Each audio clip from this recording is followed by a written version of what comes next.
Hello, it's Peter Wright and Kathleen Beauvais with episode number 117 of the Yakking Show. This is the show where we awaken you to new perspectives and help you move into the changing world we're living in. We always have an interesting lineup of guests. Today is no exception, international businessmen and all sorts of other things. But before we do that, it's my job to introduce and welcome my co-host, Kathleen Beauvais in Waterloo. How are you doing, Kathleen? I'm doing great, Peter. The sun is shining. It's wonderful. Thank you. And thank you all so much for tuning into our show. We so appreciate you and we love reading your comments. So please keep those coming. And if anyone out there is interested in being a guest on our show, please don't hesitate to reach out to either Peter or myself. And as Peter mentioned, we do have another special guest with us today. I'm very excited about this interview. Welcome, Phil Pelucha. Hello, Phil. How are you today? I'm very well. Thank you for having me. It's good to be here. Oh, Phil, we're really excited to have you with us. And you are actually coming to us from Liverpool. I am indeed. And you are one of the top 100 podcasters in the world and also founder of Billionaires in Boxers. Phil, can you tell our audience a little bit about your background and what led you to what is Billionaires in Boxers? Let's start with that one, right? Because Okay. that's the first one everybody always wants to know is like, where did the name come from? I love it. So Billionaires in Boxers was actually originally a joke. It's captured my sense of humor through everything we do in our business. So as you said, been podcasting for a long time, over 12 years now. Grew and sold 2 podcasting networks and have been using podcasting for business for a very, very long time. So I'm sure we'll get into that in more detail, but our show was picked up by a couple of global radio stations and we were then working with them directly. And then a few years ago, we got picked up for our first TV series. But because we'd been on these sort of radio shows as their business hour, so to speak, the shows already had a name and it wasn't our name. We just kind of took it. So they were like, well, you need a name for the TV show. And everything I suggested, they hated. And I don't mean like it was workable. I mean, everything I suggested was just off the table. I was not that creative guy. They were like, dude, we just stop making suggestions. So I started just getting silly with it. And then eventually I said, well, how about Billionaires in Boxers? Because I grow global empires from home and I rarely put on pants. And they were like, we love it. And I was like, I was joking. And they're like, no, really, we love it. We're going to go with that. And what ended up happening was the show was such a success, the series was such a success that people started to recognize us as Billionaires in Boxers before they even knew our name. Oh, you're the Billionaires in Boxers guy. So because it was so successful, we did a complete rebrand of all of the business, the publicity business, the production business. We do television management. So everything was all just changed and put under the name of Billionaires in Boxers. And we've been kind of having a lot of fun with it ever since. Isn't that amazing? Yeah. I quite like the fact it's just my joke. You know, it's like, yeah, the business is doing really well. We're working with clients all over the world. And what's been really interesting is everybody seems to have a different perspective on the brand. And I've never had that with a brand before. I've always kind of been the brand. Yeah. This brand almost has like a life of its own, and it's already gone to places I never imagined that it could. But some people will say things to me like, oh, well, to me, this name meant that, you know, you're having nice, relaxed conversations like you would chilling around in your boxer shorts with billionaires. And it's like, well, we do that. That does happen. And it's like, oh, to me, it means like you're becoming a billionaire in your boxers. And it was like, well, again, I hope so. Yeah. So let's go with that one. And then I've even had somebody say, oh, well, for me, I thought you meant boxers as in like the sport. So I thought it was kind of like the hustle and grind part of the billionaire's life. And I was like, well, maybe actually that applies too. So, so it ticks a lot of boxes for people. Yeah. And isn't that a wonderful thing for a brand to do, especially one that started as a joke? I mean, absolutely. People spend hundreds of thousands on building brands and they don't get that impact. So no, and I did it by accident. Isn't it ridiculous? Yeah. Marvelous. So you've been really successful in podcasting. As you mentioned, you've built and sold 2 podcasting networks and other businesses, and your business is promoting podcasts. So many people have tried podcasting and we see it's getting really popular, but very few are successful in the long run. So what do you attribute your success to, Phil? It's a good question. Before I answer that, I just want to clarify, actually, we don't do the publicity for podcast directly. We do publicity using podcasting. So Okay. we are very much business focused. So around 70% of my work is with the investment community. So investment banks, private equity, VCs, working with their portfolios to, I mean, the three things we kind of say we're best at is helping people get more market share, more media coverage, and the right funding introductions. So they're kind of where we specialize. I guess if I had to attribute anything, it's probably going to sound like a really strange thing to say, especially while there's an audience listening. It's that I never really thought much about the audience. For me, the audience is an amazing byproduct. And don't get me wrong, I love empowering the audience. I love how big the audience grows. We've even made money from the audience. But for me, the power of podcasting is not in the audience, it's in the networking. It's the fact that person that you would love to have 10 minutes with on the phone that won't give you that time will give you 45, 60 minutes on a podcast interview to build a relationship with them. It's essentially like the VIP backstage pass to your industry, right? I mean, think of it this way. If you go to a coach and say, look, you're a world-class coach, I'd love to do some business with you. Can we have an hour on the phone? They're going to say, sure, here's my invoice. Yeah. Right. But if you say, do you want to come on a podcast and talk to me? They'll say, sure, no problem. And it's like a one-on-one mentorship session. I have a saying, which is your vibe attracts your tribe. So for me, it's all been about, let's see who you resonate with. Let's see who you connect with. Business is a team sport. And for me, it's about, I'm good at my bit. So I want to partner and collaborate with people who are just as good at their bit. And podcasting has been a phenomenal tool to do that globally without ever having to set foot there. Right. That's a very interesting, what you're saying. So you believe podcasting then is a good strategy for lead generation? Incredible. Yeah, yeah, absolutely. I mean, I did a post, actually, I think it was probably last week now, because my focus has been on working a lot with our investment partners recently. So since about end of January, we've not really looked at the leads that have been coming back from podcasting for us. So I had a look the other day, and there was over 1,900 leads. Wow. These are 1,900 people who've registered to say, we're interested in your services. Can we talk to you? And they've been on, I mean, these are all captured through the website as well. So these are people who've been on the website, see what we do, not beat around the bush. They've seen the prices of what we do, and they've gone, I'm interested in a call. I want to learn more information. So yeah, podcasting, I mean, even now it continues to fuel us, but I grew and sold. I exited 2 professional services agencies. I scaled them both using podcasting, and even then found the investors and the people who would buy them through a podcast. So it's like rocket fuel for us. Wow. That is remarkable, actually. As Peter mentioned earlier, there's a lot of people that are trying to do podcasting and are not able to monetize their podcasting. What advice would you have for those people?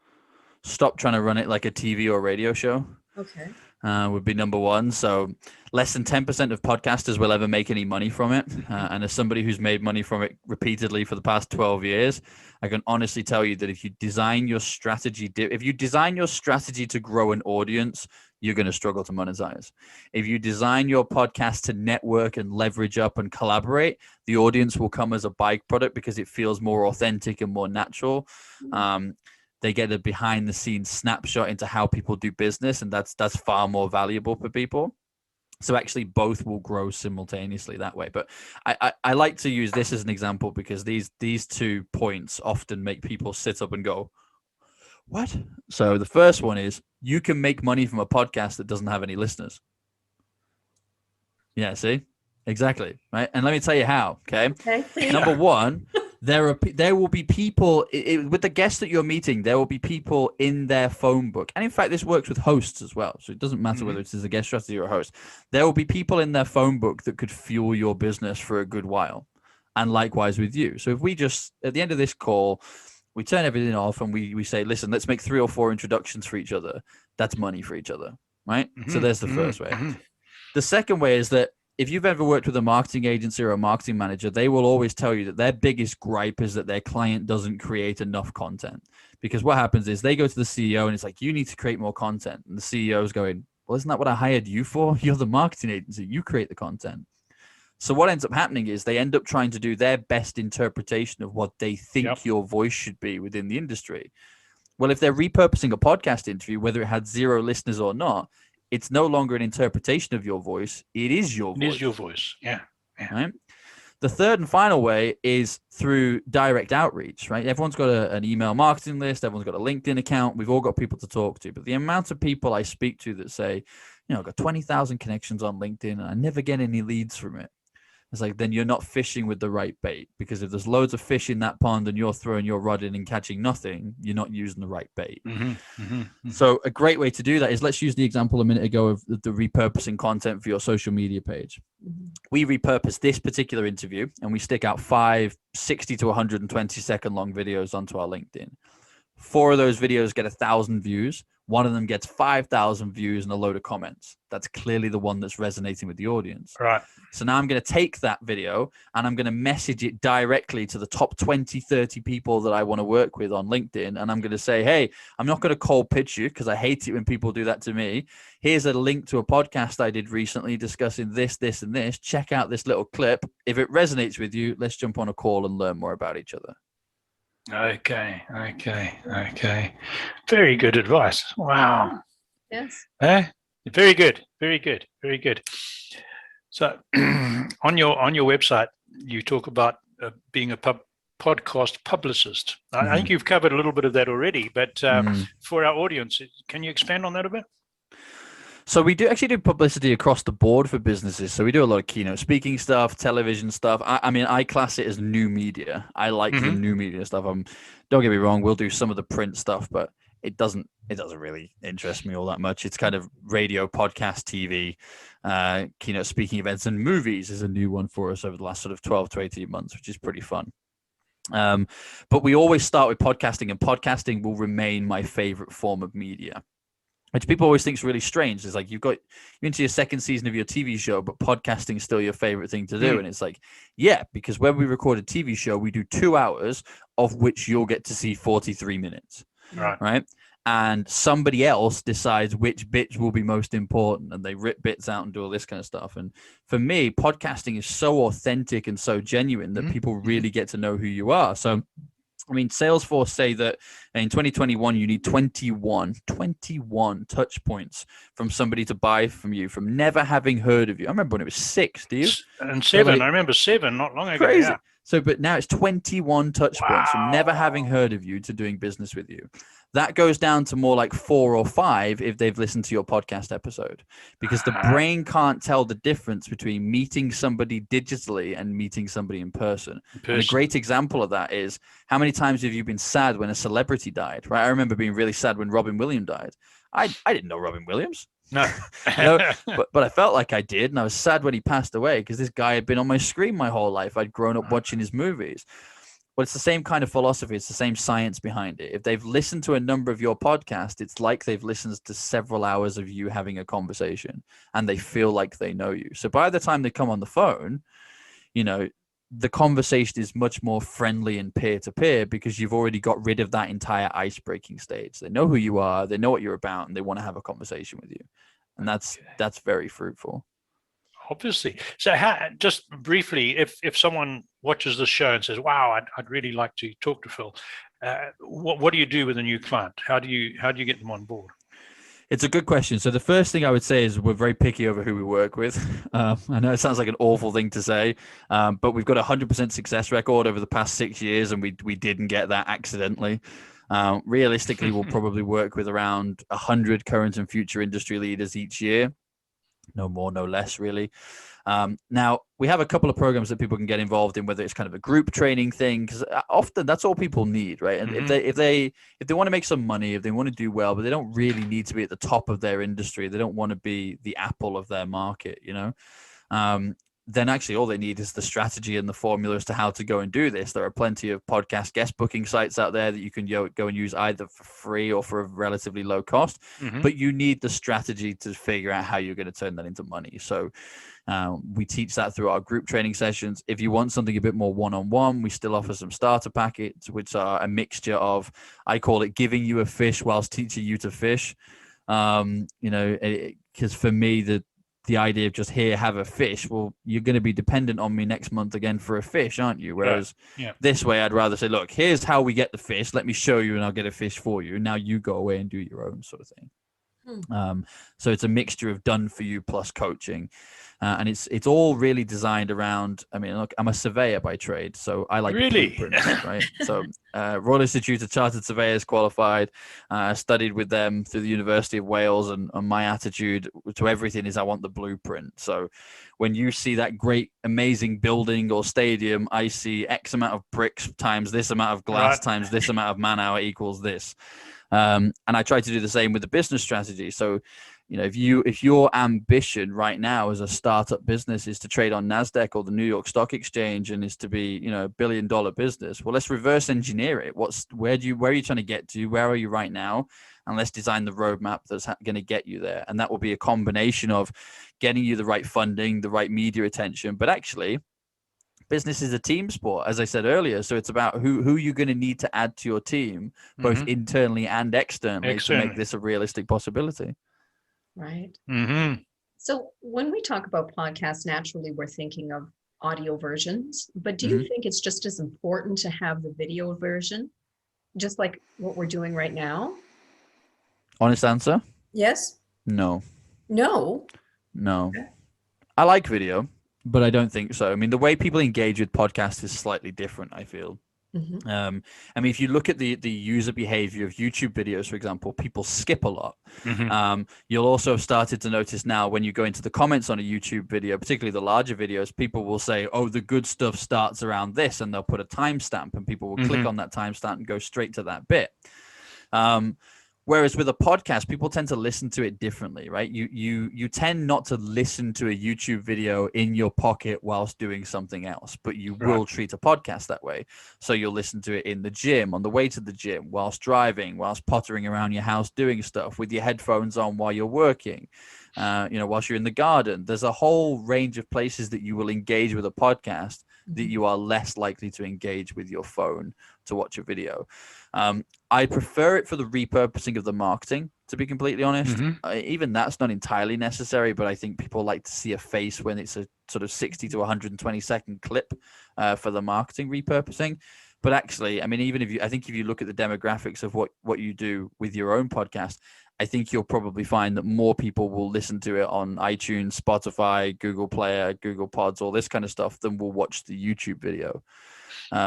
And the reason for that is that more people are able to engage with it as an audio only file than are able to sort of engage with it in the way that we currently behave with video. Right. Plus, I think people are becoming more and more accustomed to audio-only content. I mean, if you look at the likes of things like Clubhouse, LinkedIn and Twitter are both creating their own versions of that. And it's going to be these audio-only platforms where people can come on.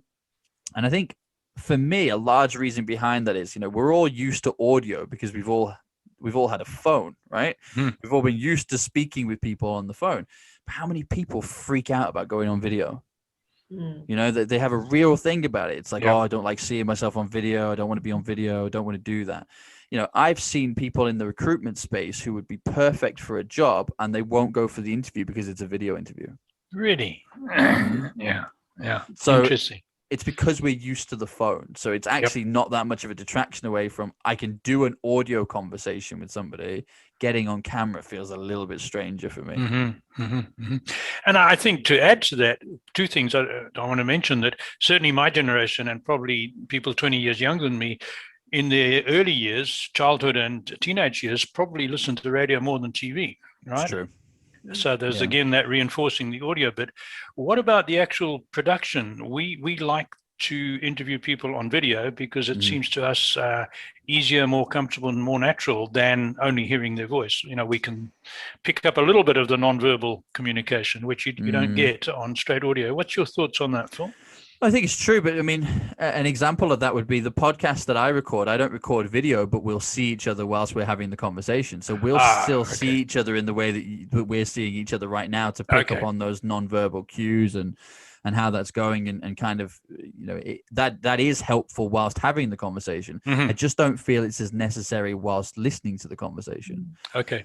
With you, with you. So it's it's the same with radio, isn't it? I mean, if you've ever worked in radio, you'll know that the people in the studio can see each other. They quite like to do interviews with the people in the studio so that they can see each other and give them a finger, give them the thumb, or give them a bit of a okay, wrap it up now. You need to shut up talking kind of hand gesture. But you don't really need to see that as put to enjoy the interview. In fact, in some cases, it might even detract from the quality of the radio interview. You're right. You're right. Interesting. No, our current situation with the virus, COVID, how is that? What's that done to the podcast industry? I mean, it's poured petrol on it because I mean, I often think to myself, oh God, not somebody else with the podcast. I'm a big fan of podcasting, but not everybody should have their own podcast, and even fewer people should have their own TV show. Yeah. And there's lots of people that start podcasts, and because they are trying to run it like a radio or TV show, they have vanity metrics in mind, right? So they'll go, well, if I don't get to 10,000 listeners after 6 episodes, I'm just going to quit. And the amount of people that quit with less than 10 episodes under their belt is staggering.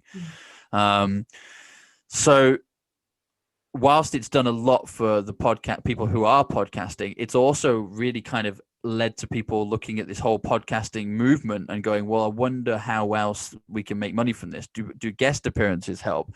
Can I sponsor a show? Is that going to help me get some attention? How do I get sponsorship? How do I get advertising? Now, an interesting stat that I read the other week was that Africa as a continent, for example, the number of podcasters in Africa doubled last year. Really? Which is an incredible stat, but they're still 10 years behind the US market. Yeah. So the amount of growth opportunity there is absolutely mind-blowing. I mean, I spoke to a guy a couple of days ago who runs this podcast in Mauritius, and he said, I can't believe that 70% of my listeners are in the US.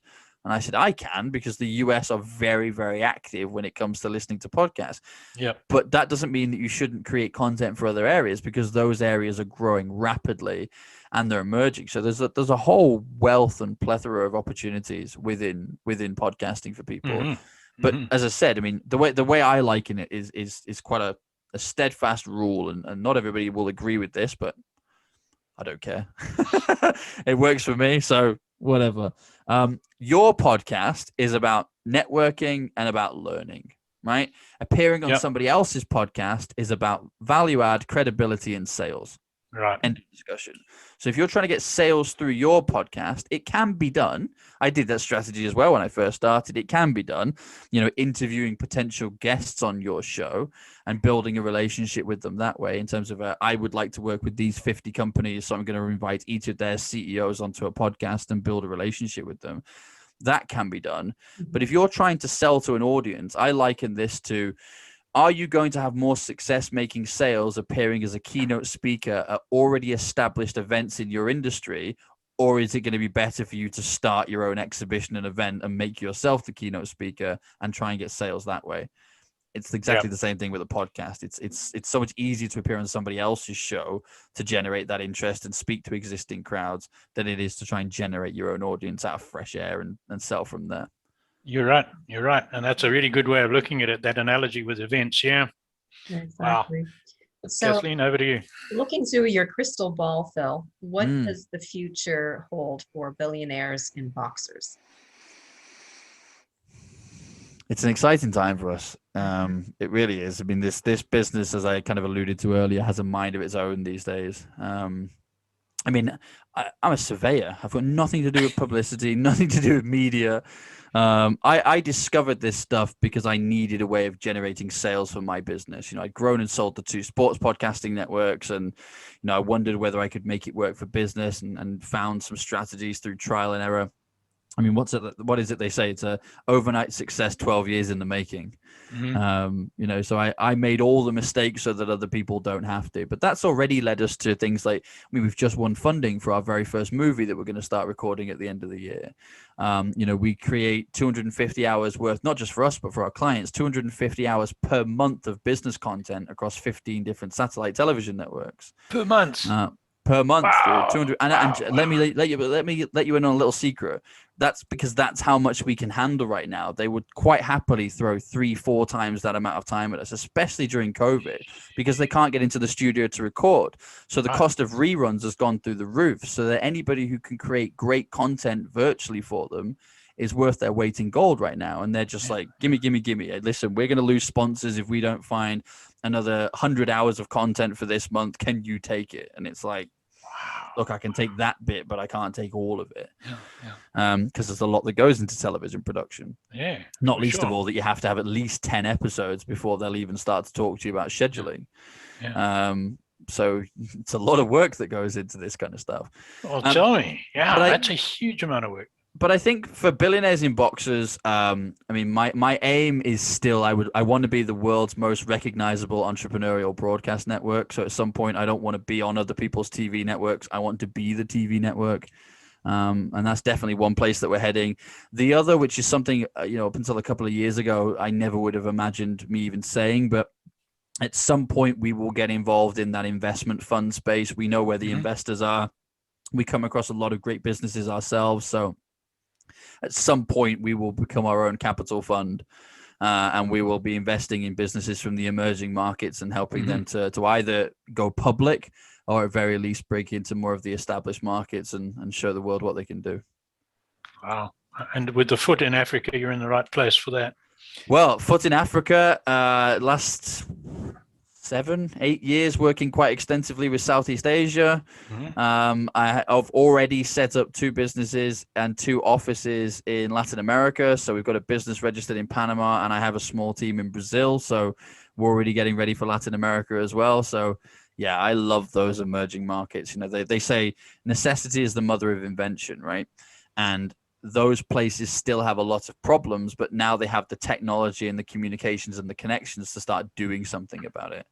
And I actually feel if you look at kind of North America, I mean, I say Central Europe for this as well, but if you look at mainland Europe and you look at North America, we've become lazy. If Amazon's not here within the next day, we're going to freak out. It's like Amazon Prime. Amazon now have a grocery shop thing where you get a 1-hour shop time after you've finished, and you're like, how lazy have we become? Whereas now in Africa as well, there are towns and villages that 5 years ago were completely off the grid. Now they've got fiber optic lines running through them. That's going to change how business gets done. Oh, absolutely. But to throw in one to counter your mother's necessity is the mother invention. A good one I heard the other day of someone who again is expanding in Africa. He says, where there's chaos, there's opportunity. Now, I'm not saying so Panama and Brazil are in chaos, but they're a little bit. They're a little bit, yeah. And it's so true. Having lived in Africa so long myself, I know where there's chaos or instability, there's always opportunities, right? Well, the mistake that a lot of people make with those markets is to think, oh, well, now they've got the connectivity. All that will happen is that business will start to improve in those areas for those areas. Well, let me tell you that. I know at least 5 to 10 firms who are based in Cape Town alone who don't work with any African clients. They work with clients from the more established markets of the US, the UK, Germany, France. And the reason they do that is they can undercut ever so slightly the prices of the agencies in those places while still making a great profit. And they are still incredibly highly trained. South Africa, for example, is an English-speaking country with a very great standard of education. Don't think for a second if you're a business, doing trading services across the US, for example, that they can't rival you. You'd be sadly mistaken. Many times they're going to beat you at what you do, and they'll beat you on price too. So that's really going to change the global landscape of how people do business. Absolutely. And again, going back to Africa, for all the problems Africa's had, people have had to learn to make a plan, as the good old South African saying goes. We'll make a plan. We'll make a plan. I've got my evergreen question I like to ask really successful people, and it's been great talking to you. With all the successful people you've seen and coached and worked with and helped, is there one single characteristic that sets those successful people apart from the average, or is it more than one? What's a key? There's probably 2 that I think of that they all share. Number 1 is a winning mindset. Right? They don't expect success. So they don't arrive at success accidentally. Right. Right. They are a champion before they set foot on the field. They have a champion's mindset, and then they go about winning that Super Bowl. That's how that works. They don't get there by accident. And it's the mindset that they have. It's we've started something. It's going to be great. In fact, it's going to rival the guys at the top of the industry. Do you want in? And that attitude is infectious. And they don't just say it; they live it. They truly believe it, and they make decisions that many entrepreneurs wouldn't. So great example of that in a real life working example would be many entrepreneurs when they start will say things like, well, I'll keep my pricing low for now. I'll just win a few clients and get to this stage, and then I'll up the prices and I'll change the quality of the people that we work with. Whereas these winning entrepreneurs will say, no, my bar is set here. I don't care if I've got 0 clients and $0. I'm not dropping my standards or pricing for anybody. I know what it's worth. I know what it can do. Join me or don't. And let me tell you, it's far easier to win a $50,000 client than it is to win a $500 client. Yeah. Far easier. Yeah. Far easier. The second thing that I would say that they all have in common is they think very differently about money. And this is something that I had to learn. So I came from a single parent family on benefits. So I didn't have any money. And I did have some success in business. And I used to really I didn't realize this, but I used to really turn people off with the way that I would communicate with them about money, because I would talk to them how I thought I would need to talk to them. So I would say things like, look, if you invest in this, what I'm going to do is get this return, and this is what I'm going to do with it. And then you're going to get this return inside 5 years. And it's like, Phil, once you get past a certain stage of money, buddy, we don't even talk about money. It's not even a thought process. I don't have to check my account. I don't need to know how much is in there. Money is not even a frequency that's in my lexicon anymore. I don't pay any attention to it. What I want to know is, how much of a transformational aspect is this going to have on people's lives? Is this going to make the world a better place? Do you have good corporate social responsibility? So a great example would be the investment community. Most people would think, I have to earn X amount before I could go and speak to an investment partner. And they're going to want to take huge percentage. And they're essentially a corporate loan shark. In 5 years, they're coming back for their money. Well, let me tell you, the vast majority of people in that investment community that I work with, the most important thing to them, whether you've made a dime or not in your business, is the quality of your leadership team and the vision that you have for your growth. If you have those things, they can work with the rest of it. I don't need you to be making money. I know how to make money. I don't need you to be making money. I need you to have the right leadership, the right mentality, and the right vision as to where you're going. If you've got those 3 things, we can throw the money at you to help you to be successful. Wonderful. Now that is fantastic. Very interesting. Thank you for those 2. Well, we are almost out of time, Phil. We are. If people were interested, how do they contact you? Oh, well, thank you. And just going to say, it's been a pleasure to be here. Genuinely, I love these conversations. They're always a lot of fun, and hopefully people have taken a lot away from this. And, this is the joy of podcasting, right? It's like Marmite. There will be some people listening to this going, this guy's a lunatic. I hope I never come across him again. And there'll be other people nodding along, frantically writing notes, keep pausing every 5 minutes to write down the next thing. So if this has resonated with you, you like the sound of what I'm doing, in the show notes below, you'll find 2 links. One of them is to billionairesinboxers.com. The other one is to billionairesinboxers.com starter pack or starter package. I can never remember which. Check it out in the show notes below. Go click on it and have a look and see what that looks like. Follow it to the website. There's a load of social proof on there. It'll talk to you about the kinds of things that we do. If it's resonating with you, book in a call with us. Let's have a conversation. Let's learn more about each other. And if it fits and works together, then we'll figure something out. If nothing else, I always like to say out of every conversation, you should at least have a few more steps to take to move you further forward. So true. Thanks, Phil. You're most welcome. Thank you for having me. Oh my goodness, it's been wonderful. And thank you all so very much for tuning into our show. Once again, please, we love reading your comments, so keep those coming. And if anyone out there is interested in being a guest on our show, please don't hesitate to reach out to either Peter or myself. Until next time, bye-bye.